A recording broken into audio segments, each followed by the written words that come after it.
Left और right इन दोनों शब्दों का सबसे पहले इस्तेमाल किया गया था 18th सेंचुरी की फ्रेंच रेवोल्यूशन में। उस टाइम में फ्रांस में मोनार्की थी, यानी राजा महाराजा, एक रॉयल फैमिली पूरे देश को रूल करती थी। कुछ लोग रॉयल फैमिली के सपोर्ट में थे और कुछ लोग उसे अपोज करते थे, डेमोक्रेसी चाहते थे। तो फ्रेंच पार्लियामेंट की जो सीटिंग अरेंजमेंट थी वो इस तरह से अरेंज थी कि जो राइट साइड पे लोग बैठते थे वो रॉयल फैमिली के सपोर्ट में बैठते थे, जो अमीर लोग थे, जो चेंज नहीं चाहते थे, मोनार्की रहना चाहते थे। और जो लेफ्ट साइड पे लोग बैठते थे वो गरीब लोग थे, वो एक रेवोल्यूशन चाहते थे, वो कुछ चेंज चाहते थे एग्जिस्टिंग सिस्टम से। इसीलिए जो लेफ्ट और राइट की डेफिनेशन है वो भी कहीं ना कहीं वहीं से आती है। राइट विंग के लिए ऐसे शब्द इस्तेमाल किए जाते हैं जैसे कि कंजर्वेटिव, एस्टैब्लिशमेंट को सपोर्ट करने वाले, एग्जिस्टिंग सिस्टम को सपोर्ट करने वाले। और लेफ्ट विंग के लिए ऐसे शब्द यूज किए जाते हैं रिफॉर्मिस्ट, जो एक चेंज चाहते हैं, बदलाव चाहते हैं, एक रेवोल्यूशन चाहते हैं। तब से लेकर अब तक कहीं ना कहीं थोड़े बहुत चेंजेस आए हैं लेफ्ट विंग और राइट विंग के मीनिंग में। आज के टाइम पे जो ये दो पॉलिटिकल आइडियोलॉजी सबसे अच्छी तरह से किसी को डिफाइन करती है तो वो है अमेरिकन पॉलिटिकल पार्टीज। अमेरिका में दो मेन पॉलिटिकल पार्टीज हैं, डेमोक्रेट्स और रिपब्लिकन्स।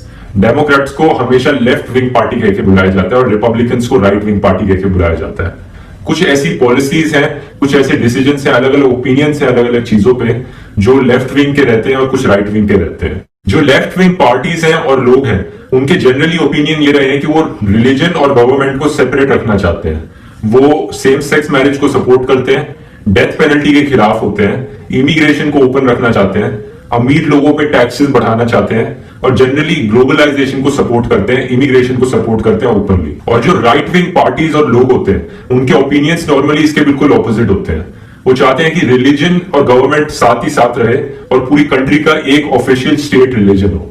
वो नॉर्मली अबॉर्शन के खिलाफ होते हैं और टैक्सेस को कम से कम रखना चाहते हैं ताकि इनोवेशन को बढ़ावा मिले, एंटरप्रेन्योरशिप को बढ़ावा मिले।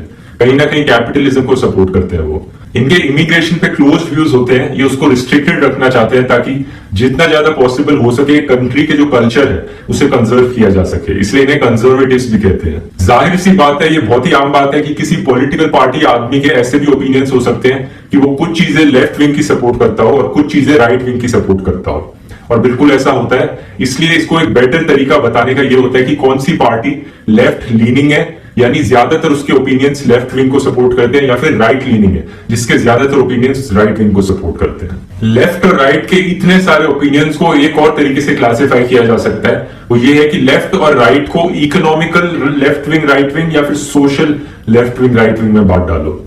सोशल में वो सारी चीजें आ जाती हैं रिलीजन से रिलेटेड, अबॉर्शन से रिलेटेड, सेम सेक्स मैरिज से रिलेटेड। और इकोनॉमिकल में ये आ जाता है लेफ्ट राइट में डिफरेंस की गवर्नमेंट कितना इंटरफेयर करती है उसके इंस्टीट्यूशंस में, इकोनॉमी में। जितना ज्यादा गवर्नमेंट इंटरफेयर करती है कंट्री के इंस्टीट्यूशंस में, इकोनॉमी में, उतनी ज्यादा वो लेफ्ट विंग होती चली जाती है।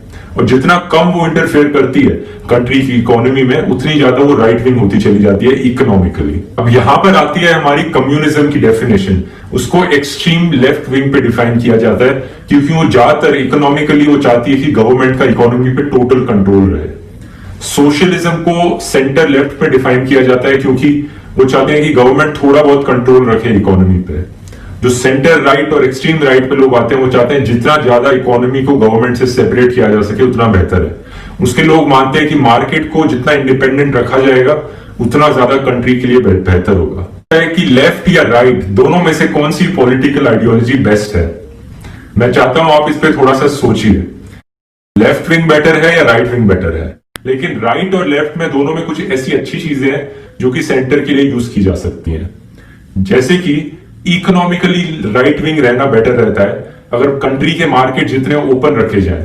जो मोस्ट सक्सेसफुल कंट्रीज हैं पूरी दुनिया में, जैसे कि नॉर्डिक कंट्रीज, फिनलैंड हो गई, स्वीडन हो गई, नेदरलैंड्स हो गई, ये अपने मार्केट्स को पूरा ओपन रखते हैं, लिबरलाइज रखते हैं। इसलिए इकोनॉमिकली राइट विंग हमेशा बेहतर होता है, वो एंटरप्रेन्योरशिप को भी बढ़ावा देता है। लेकिन कुछ चीजों में गवर्नमेंट इंटरफेरेंस जरूरी होता है, कुछ चीजों में ज्यादा टैक्सेस जरूरी होते हैं, वहां पे लेफ्ट विंग आ जाता है। जैसे कि हेल्थ केयर का सेक्टर हो या एजुकेशन का सेक्टर हो, इन सारी सक्सेसफुल कंट्रीज ने देखा है कि हेल्थ केयर और एजुकेशन में टैक्सेस बढ़ाने से ही फायदा होता है, इसलिए उस तरह में लेफ्ट विंग जाना बेहतर रहता है। इमिग्रेशन एक और ऐसी पॉलिसी है जहां पे राइट विंग, थोड़ा सा राइट विंग होना ही बेहतर दिखा है, क्योंकि आज के टाइम में यूरोपियन कंट्रीज जो कि बहुत लेफ्ट विंग रही थी इमिग्रेशन की पॉलिसीज में, इनकी ओपन डोर रेफ्यूजी पॉलिसी थी कि इन्होंने रेगुलेट नहीं किया कितने रेफ्यूजीज आते हैं, जिसकी वजह से इन्हें बहुत भारी नुकसान उठाना पड़ा है, इनके क्राइम रेट्स बढ़ गए हैं। यहां पर कल्चर प्रिजर्वेशन की भी बात आती है, जहां पे कहीं ना कहीं राइट विंग सही है, लेकिन जब वो रिलीजन को भी उसमें घुसेड़ देता है कल्चर प्रिजर्वेशन के नाम पे, वहां पर ये चीज गलत हो जाती है। बाकी और चीजें जैसे कि डेथ पेनल्टी को अपोज करो या सपोर्ट करो, बाकी सारी चीजें बड़ी डिबेटेबल हैं, उन पे आर्ग्यू किया जा सकता है कि क्या सही है क्या गलत है, लेकिन ये कुछ ऐसी चीजें थी जिन पे शोर शॉर्ट कहा जा सकता है कि एक पॉलिसी गलत थी, एक पॉलिसी सही थी। अगर आपको ये वीडियो पसंद आई तो लाइक कीजिए, ज्यादा से ज्यादा शेयर कीजिए ताकि बाकी लोगों तक भी जानकारी पहुंच सके। हमारे चैनल को सब्सक्राइब करना बिल्कुल ना भूलें और हमारे वीडियोस को सबसे पहले देखने के लिए बेल आइकन को भी जरूर प्रेस करें। धन्यवाद।